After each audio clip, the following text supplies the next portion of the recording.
to the Vertical Shift Podcast. This is Justin. I'm Jeff. And I'm not Tommy. Not Tommy. Praise the Lord. Thank Still you, Steven. Lord. Yes. Welcome back, man. That's awesome. Let's get started, man. Yeah. So we are going to pick up on part 2 of Stephen's story. And so last time you heard kind of the journey to get to the place where he's back in church now. And that all started with the birth of his daughter, Willow. Yeah. And so started coming back to church here. And so what year was that? Man. So That would be Willow's your what? kid's birthday year. Willow's 15, right? tomorrow. Tomorrow. wow. Yeah. Man. So Happy birthday, Willow. yeah, absolutely. So that was, we officially joined here like 2013 or 14. Okay. And so like I said, it wasn't immediately. I mean, we had those conversations and talks. Because I started here March of 2016. So, Now I remember that. I remember that. So March will be 10 years. It's yeah. crazy. Him coming up, and we were like, "Who's this guy?" That's right. I don't know about this. Yeah. Hey, for the record, that was good math, man. Math theory paying off. Yeah, Look at that. yeah, Yeah. absolutely. So, but yeah, so I mean, like I said, it wasn't that. It was definitely my wife was the hammer behind Yeah, it, and I would sure. say my daughter was definitely the nail that got driven in. I was Yeah, like, yeah. You will be here. Yeah. And so that's kind of got us into it. Yeah. And isn't it funny when we talked on the first one, your first part story, you know, and you hear it time and time again, exposure to the Lord and the things of the Lord or church doesn't necessarily drive home, right, the relationship Right. piece. Right. Right. At a certain point, you can be exposed to something but not have the relationship and it be important. And so, now it doesn't mean that those things aren't valuable. You know, Sure. it's kind of a something to center back to and go, yeah, at one point that was, you know, in my life. But it's just always interesting to see like where people land and how. Oh man, because I'm How it's telling you, like impactful. from 12 years old to 17 years old, very committed, involved. Right. Helping other churches do VBS, contributing to our VBS, going to other youth group because we didn't have a youth group. The youth group was like my sisters, me, and my cousins who were also all girls. And so I was like, there's your youth for the church. You know, very small church, but we would go and partner with other ones and things like that. So Right. I mean, like very committed. You know, hey, you got a revival? We're coming. Right. You know, and we were there every night and doing all that stuff, you know. So it's like very committed, but it's just all of a sudden it just I would say selfish goals definitely at about 17 years old definitely started creeping in and then became bigger as my Bible kind of shrunk more you know, to the wayside.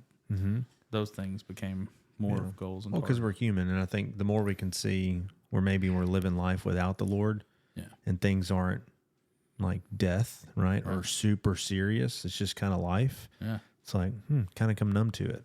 You know, Yeah, I know. I can do okay without it, you know? Yeah. Yeah. Yeah.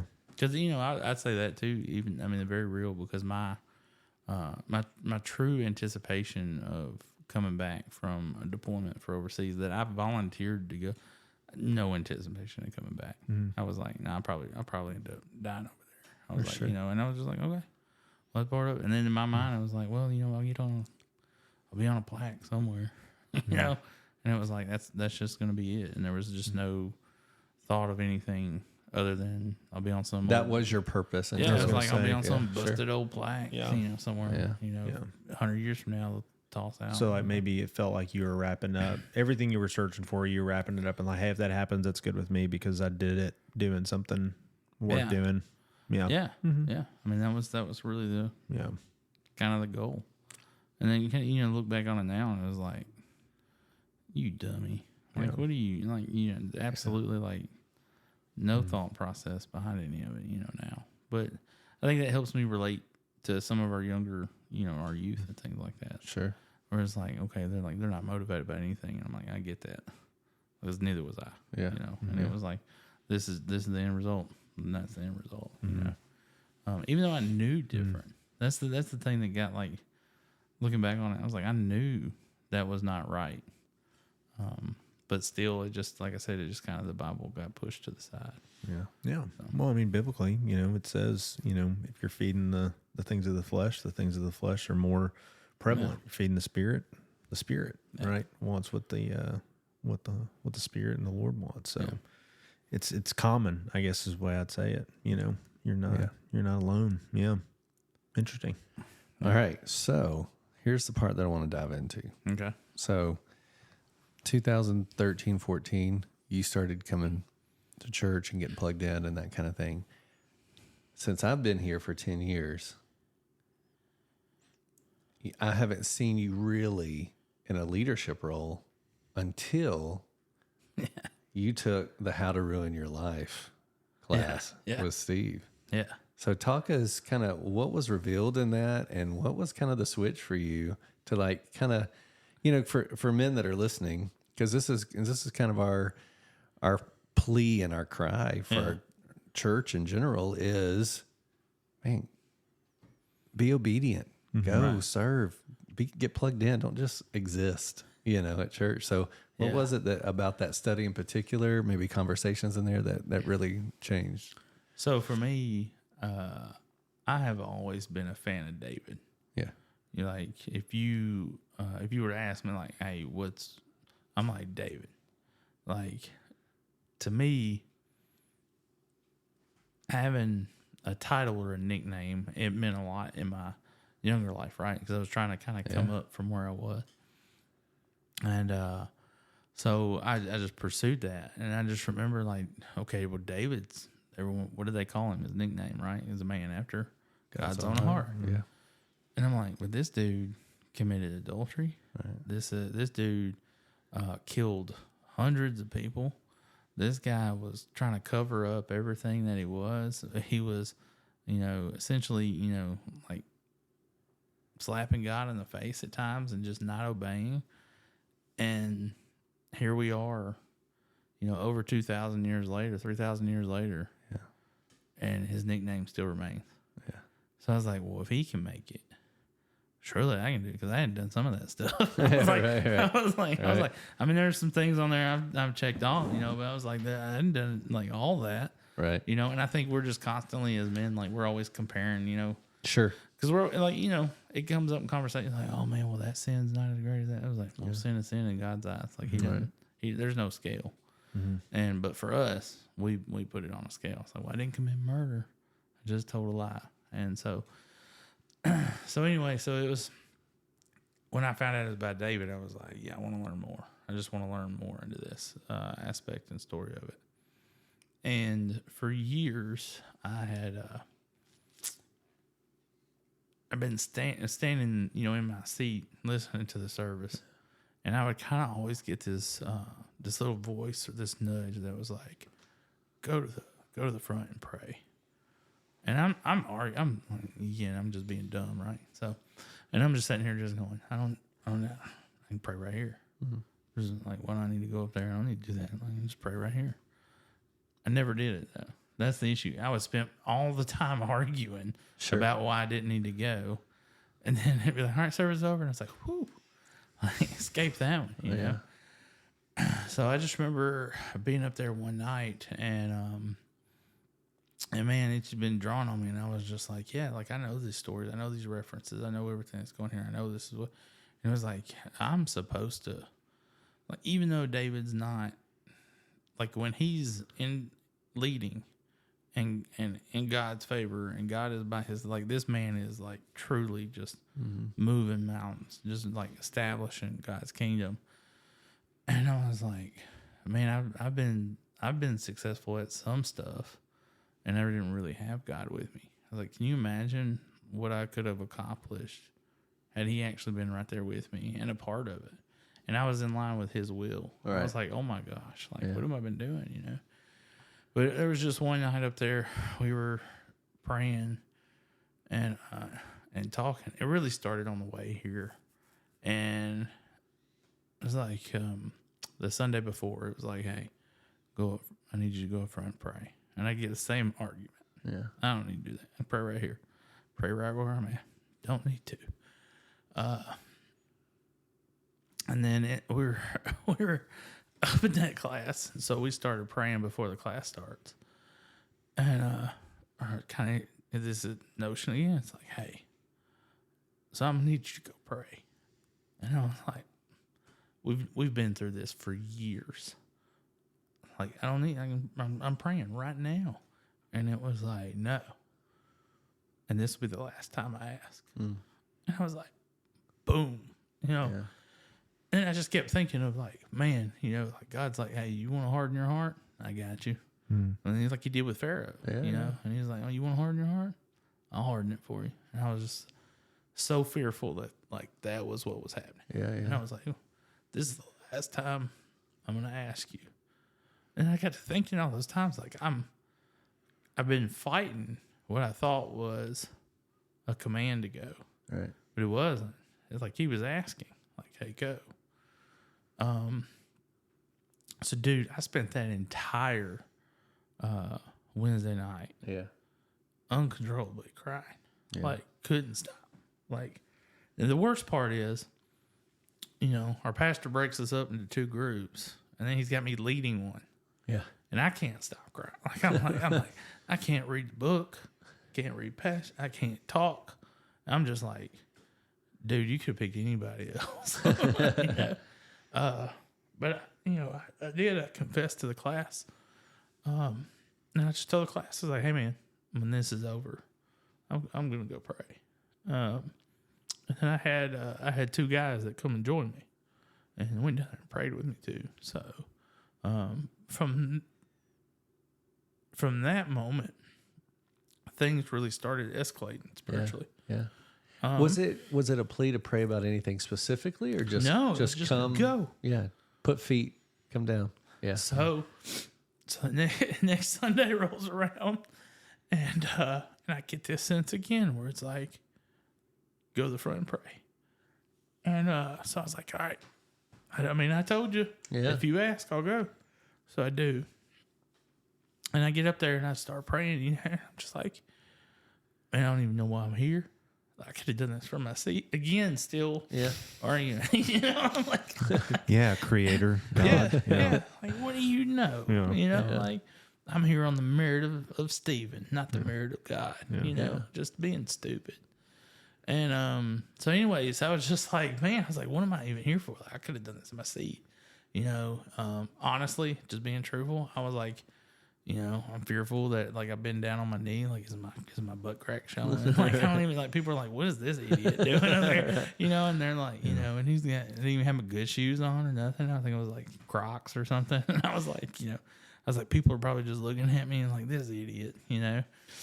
And I was just like, I don't even know like why I'm here. Like what? And that was the question. Like, what am I praying for? That's like, where my mind goes. Is like, what's maybe not specifically to pray about, but like while you're there, what's the Lord revealing? So I get an answer, and it was like, it's not for you.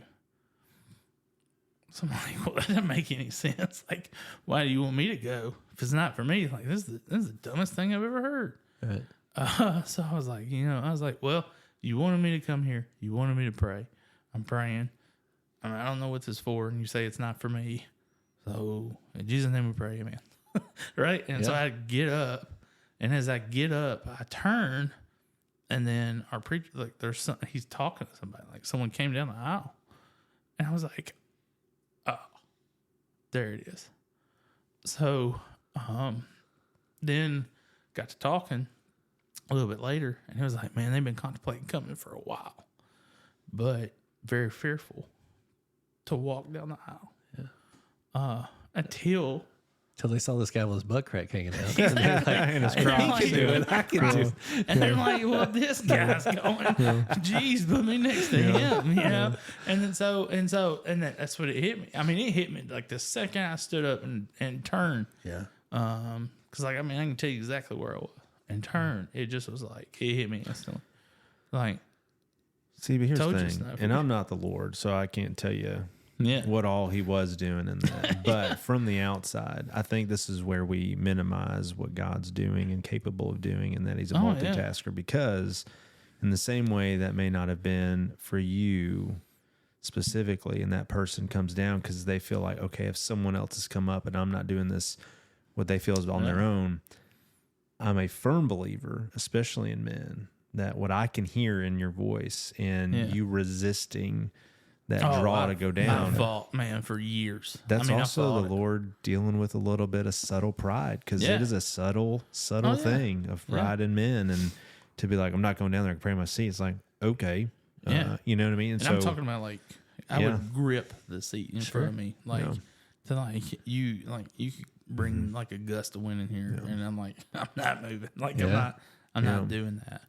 And it should affirm your faith too, because even in that, you've got to feel like, man, the Lord is gracious and kind to deal patiently with you in that little Oh yeah, season, instead of like, man, he could have smited you, you know, Yeah. but he didn't. Yeah, well, I mean, I tell you where my mind goes is, I feel like so many times there's people that are wrestling with things or dealing with stuff, and God's like, just go pray.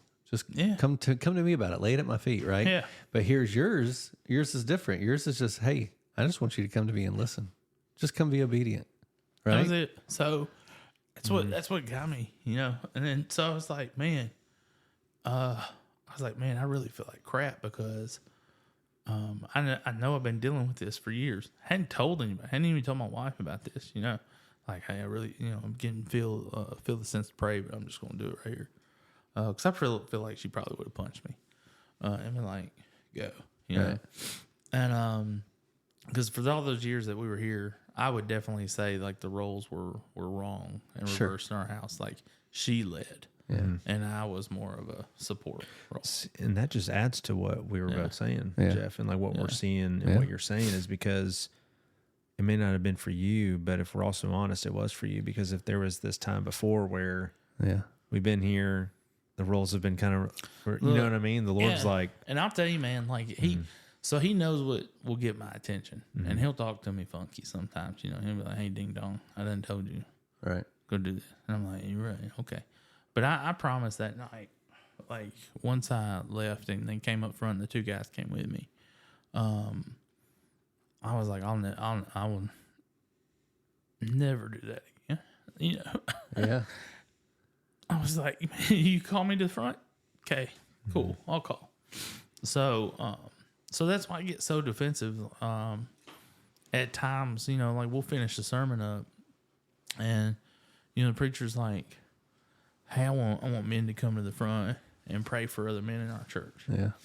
and I want couples to come to the front just to pray for couples in our church." Yeah. And so I'm like, done, go. And I'm just sitting here, and then I do. Like, I have sometimes that I got to deal with, because I'm like, man, I'm a little frustrated, because, like, there should be, like, the men should be, like, someone should stampede me, man. Right. Like, there should be a bunch of us up here.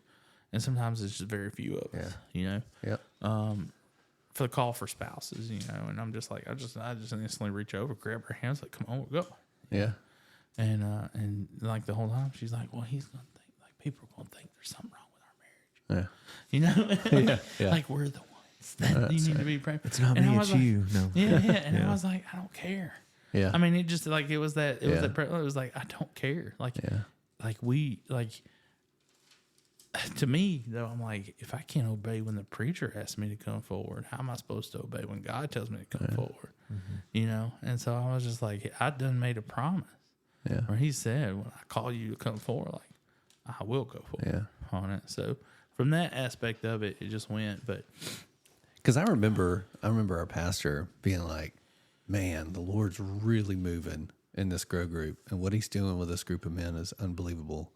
And he mentioned you specifically, and he said, man, it's amazing to watch the other men in that class hang on to every word that he says when he shares.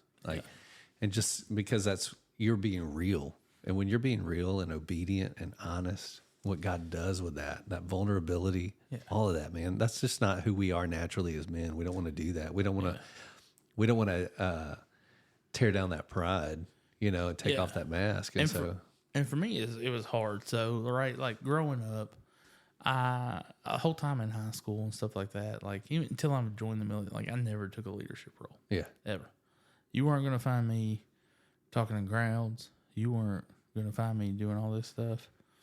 And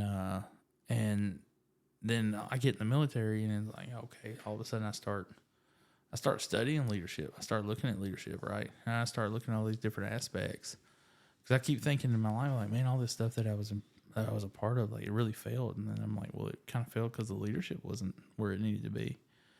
And so, I viewed that aspect like my biological father, right? So, like, when I came a dad, I tell people all the time, like, I had the best dad in the world. like this dude showed me what not to do. So now I got to do the opposite. Right. I was like, Yeah, yeah. so I was like, that's just, I changed my perspective on how I kind of viewed it and stuff. So I viewed the same thing. I was like, well, I know what bad leadership looks like. So Right. surely, like, I just need to study good leadership. And How look at hard is it to swing the pendulum the other way? it. Right. You know, Yeah. and so then, you know, at that point in the military, it was kind of like, hey, you know, like you're born to lead. And I was like, who you talking to? Like, you know, Yeah. like there's someone behind me and they're like, oh, it's you. So leadership kind of started at that aspect of it. And then I was like, okay, yeah, I can do this. But during that part of my life, I was leading with God by my side, but I wasn't leading with God's direction. And I look back on it and I was like, man, well, I missed so much, you know. And then I thought about that aspect of like when I came down and I stand up, I'm like, it's not for you. And I'm like, this doesn't make any sense. And then turn around and see someone down there. I instantly knew. Yeah. Before I even talked to anybody, I was like, they just need to see someone else go. Yeah. Yeah. And I just got to thinking, I was like, well, how many opportunities have I missed Sure. over the years? And I was like, I'm fixing to have to answer for that one. Yeah. And that's not something that I want to answer to. Right. I was like, so I got to fix this now, you know? Yeah. So, Well, and the two like stories, you know, that we've heard too. I mean, there's usually some thread of upbringing, family experience, something that leads to kind of what people are doing later on in life when they are following what the Lord has for them. And you know, and you can't always look back and go, man, you know, but there are warnings, you know, too, and it should be little markers of faith too.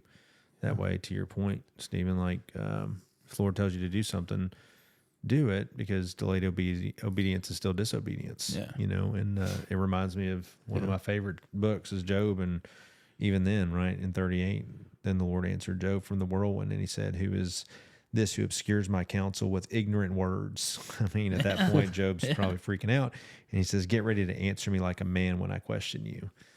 Not to scare us, but to remember who it is I feel that. that's speaking to us. Yeah. Because that's nudging how us. it was like. That's how it was for me when I got this is the last time I'm asking. I was like, oh, Yeah. I'm in real big trouble. Like this is I'm in dangerous waters real quick, and I have no life vest, no floaties, no anything. Like I'm in trouble, you know. Well, go ahead. No, I was just saying, like, you know, but I spent all that time like looking at like leadership stuff, man. But I never once picked up and was like, well, who's the best leader that's ever like walked this earth? Well, that's Jesus. Right. Never studied that one until all of a sudden, and then, you know, and then I'm diving into these books and stuff, and I was like, all these books, and I still have them at the house. I'm like, all these leadership books, just like tons of them, you know, military to whatever. Yeah. And I was just like, and now one of those is like a biblical reference. Like, that's where I screwed up. Right, Instantly, I mean, just hit me in the face. That's where you went wrong on it. But man, you talking about like that? Like I felt it that night. It was a. Let me tell you, wee little man, how tough you think you are. Like, if you don't do this, I'm about to show you. Yeah, but he's still gentle in it. Yeah. He is. He's patient. Yeah. And I think the thing, too, just a couple of things. Number one, it's very easy for us to look back and really beat ourselves up for years wasted, right? Right. But man, like the way you're living for the Lord right now, I'm telling as one of your pastors, right? It's contagious. Yeah. It's contagious. It's encouraging. It's exciting. And what it's doing to the other men around is, man, it's so needed. It's such an answer to prayer. So just your obedience is contagious. It really is. Well, it's tough. And so, but I mean, so you take from that class where the Lord really got your heart and attention, you started obeying, you started praying. Now you're leading a small group. Yeah. Now you're leading a men's ministry. Yeah. Right. Yeah. You know, and you think about all those things, and man, you've been up here every night, just about Every night. Yeah. for the 40 days Yeah. of praying and fasting, and just for this now and next generation that's on the horizon, and just praying for the future of our church. And man, you taking that leadership in that, it's been unbelievable. And it's just fun it's fun to hear that story of like, no. Okay. Last chance. Yes.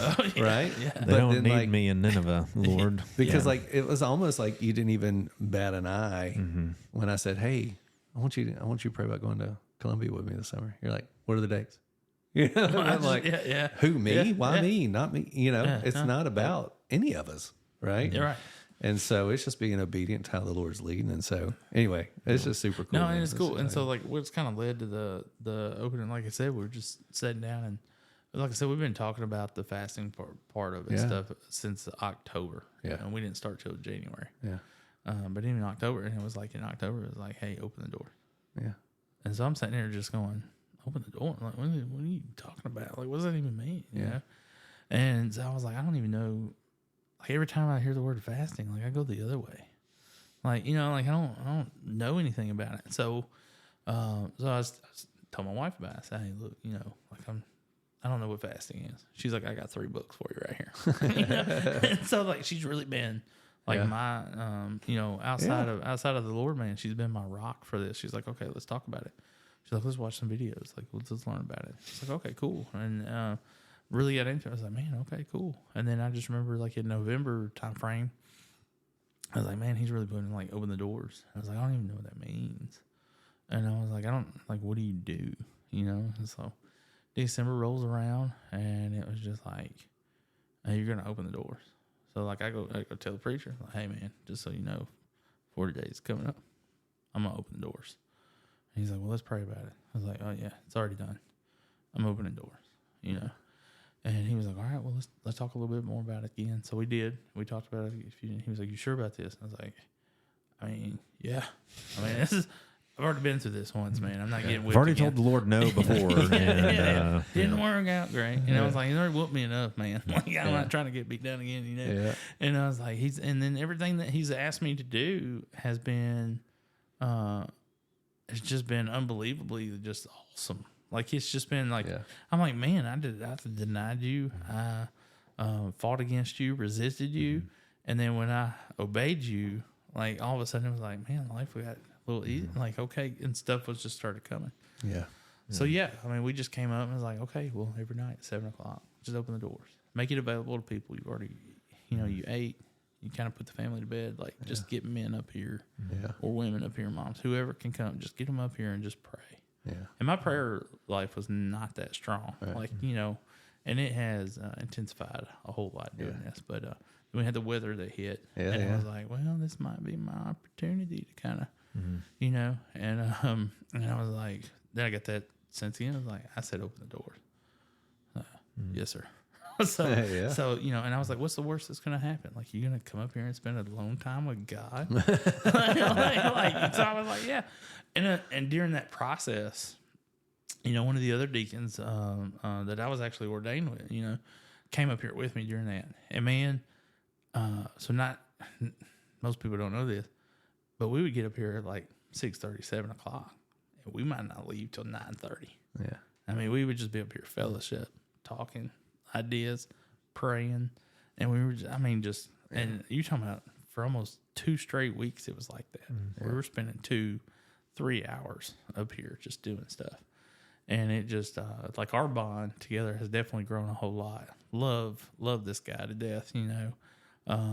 And I'm just telling you, like, we're constantly every day, hey, I'm going to keep you accountable. You keep me accountable. So that part of it's grown too, man. It's just been awesome. Yeah, it's unreal. It's been really cool to see what the Lord's doing in my own life and my family's life, you know, and just really reshaping what our rest of our lives are going to look like. And I was talking about that tonight with men's group. You know, it's you know, Steve talked about a fasting as kind of a reset. Yeah. But the purpose of the reset is not just to go back to where you were, right? It's to reshape where you're going. And, you know, he's really, man, just exposed things that I've, you know, needed to make right with my own kids.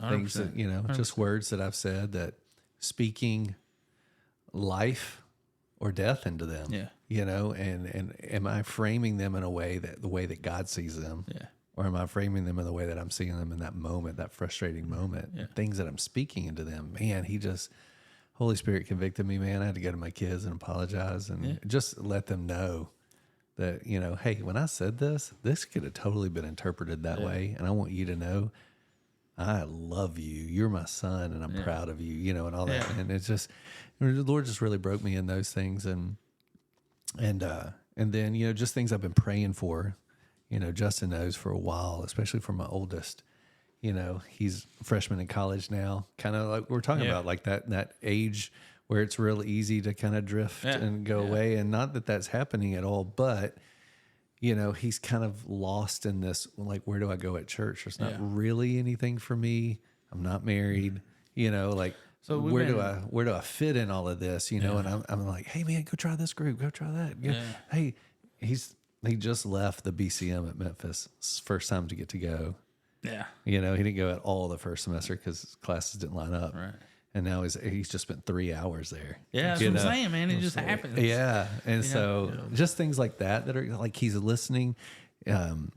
He's just making really wise choices. We're having he's super respectful. It's just like a switch, man. And it's just crazy how cool that is. So we're starting to do some stuff with our student ministry. Like I've kind of gone, you know, to them, and I just said, look, here's the deal. I was like, when I left the student ministry life, right?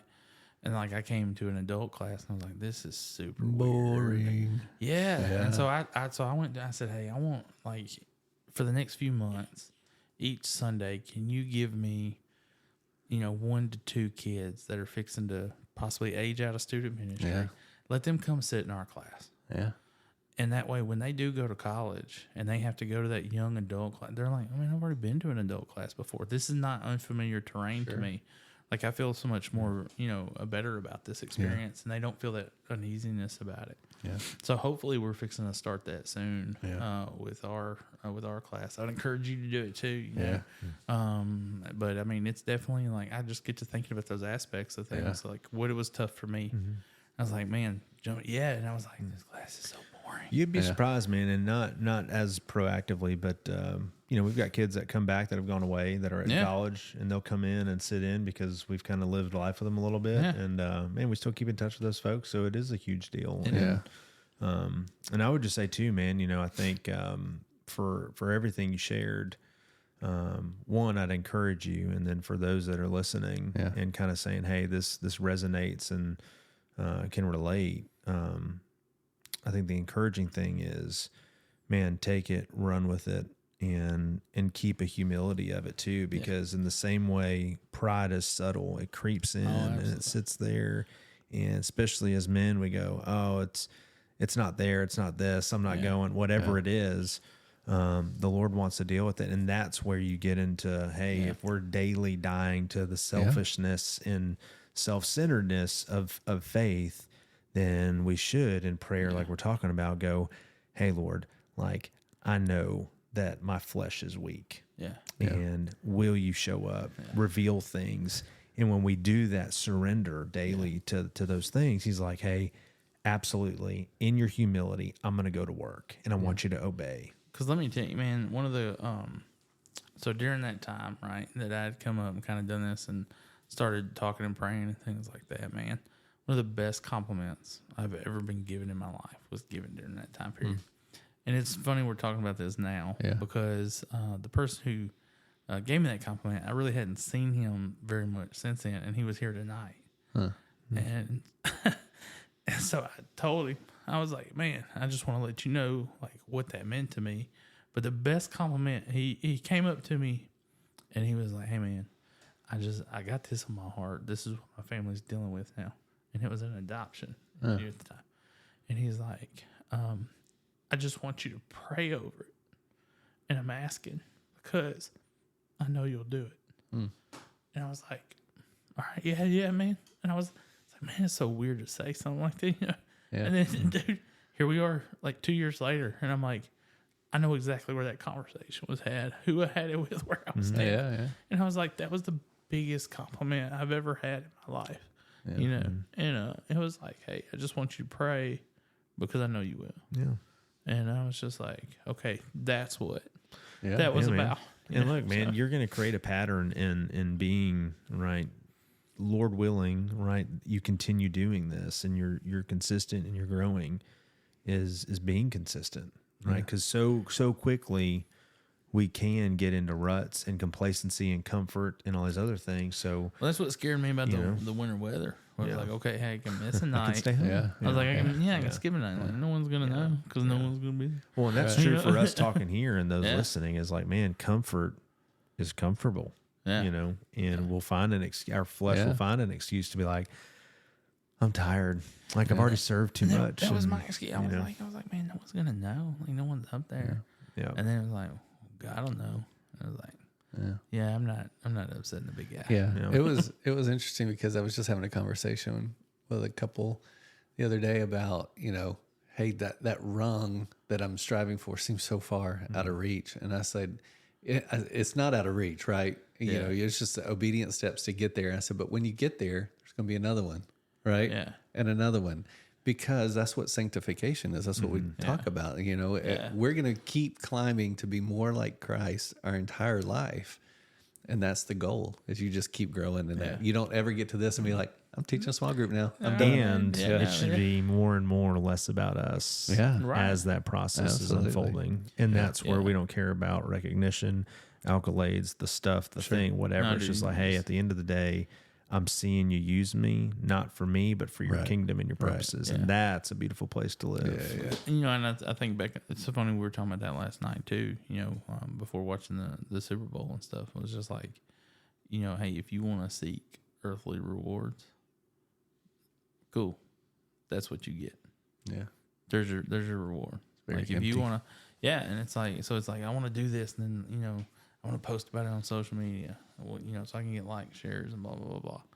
You know, and more of this, look at me, look at me, look at me. And it's like, God's like, okay, I'll let them look at you. There you go. It's over. Yeah. So you saw earthly rewards. So I gave you earthly rewards, and it has nothing to do. You know, it's like, Yeah. but you could have sought all of this, Yeah. and you chose that. Yeah. You know, and I'm just like, man, no, yeah, definitely got to watch how I do things and what I do and stuff like that, man. So Yeah. Yeah. Well, man, we are encouraged by you. We appreciate you taking the man. time to share your story. yeah. And if you're out there and the Lord's been nudging you to just step out and be obedient, whatever it is, be obedient and watch what he does with it. Thanks, guys.